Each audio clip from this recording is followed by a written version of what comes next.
Hello दोस्तों, एक नए वीडियो में आप सभी का स्वागत है। आज की इस वीडियो में हम आप सभी के लिए जो है छत्तीसगढ़ के आरक्षण के संबंध में अपडेट लेकर आए हैं। यह अपडेट में हम जानेंगे कि जो मंत्री चौबे हैं, जो कि सरकार के प्रवक्ता भी हैं, वह आरक्षण से संबंधित जानकारी दे रहे हैं। किस प्रकार से आरक्षण की स्थिति को स्पष्ट करने के लिए कार्य किया जा रहा है उसके संबंध में।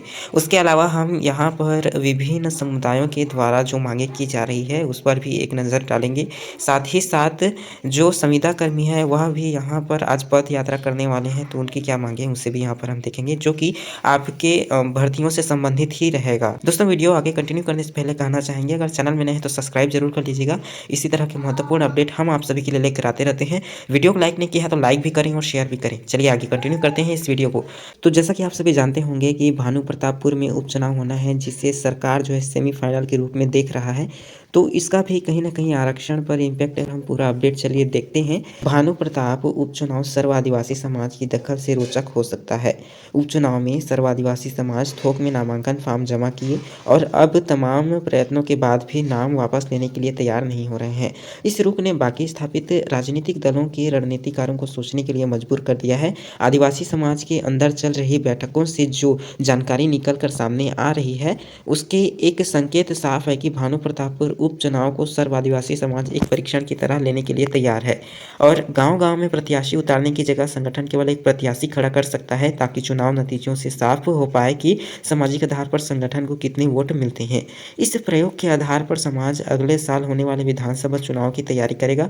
हालांकि इस बारे में समाज ने अधिकृत रूप से अभी तक कोई बयान नहीं दिया है। सर्व आदिवासी समाज की आज शनिवार को भी बड़ी बैठक हुई, जिसमें कई मुद्दों पर मंथन हुई। नाम वापसी के लिए भी अभी 2 दिन वक्त है। गौरतलब है कि 3 माह पूर्व हाईकोर्ट ने राज्य शासन के आदेश को खारिज कर दिया है, जिसमें आदिवासियों का 32% आरक्षण घटाकर 20% हो गया है। इस मुद्दे पर लगातार दबाव बनाया जा रहा है। सुप्रीम कोर्ट तक याचिकाएं लग चुकी है। आरक्षण को लेकर सर्व आदिवासी समाज अपने आंदोलन को और तेज करने की तैयारी कर रहा था कि भानु प्रतापपुर में जो है उपचुनाव कराने की घोषणा हो गई। इसमें समाज के हर गांव से प्रत्याशी उतारने संबंधित फतवे ने शासन, प्रशासन व राजनीतिक पार्टियों के कान खड़े कर दिए हैं।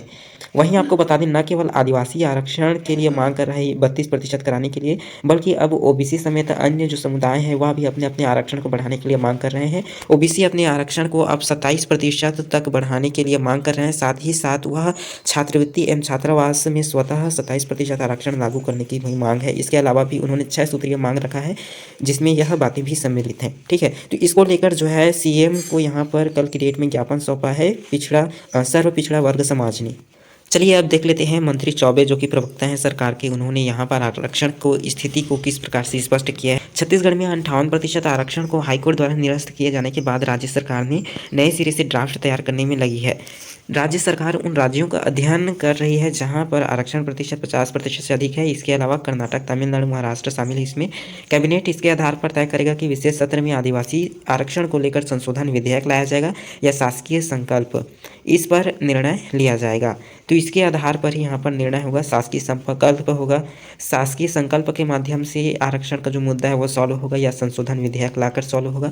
सरकार के प्रवक्ता और मंत्री रविंद्र चौबे ने कहा, विशेष सत्र में न्यायालय में क्या क्या दस्तावेज भाजपा की तत्कालीन सरकार ने पेश किए सदन में सबके सामने आ जाएगा। उन्हें कैबिनेट की बैठक को लेकर कहा। 1 व 2 दिसंबर को होने वाले विशेष सत्र की तैयारियों को लेकर कैबिनेट की बैठक बुलाई गई है।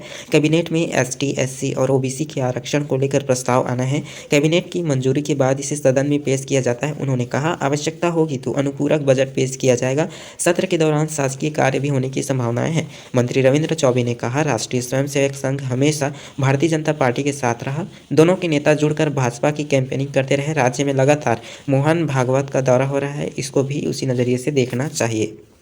तो अब बात कर लेते हैं संविदा कर्मियों के द्वारा जो पद यात्रा प्रारंभ किया गया है, आज उसका जंगी प्रदर्शन यहाँ पर देखने को मिलेगा। तो यहाँ पर मांग की जा रही है कि जो संविदा कर्मी हैं उन्हें नियमितीकरण कर दिया जाए।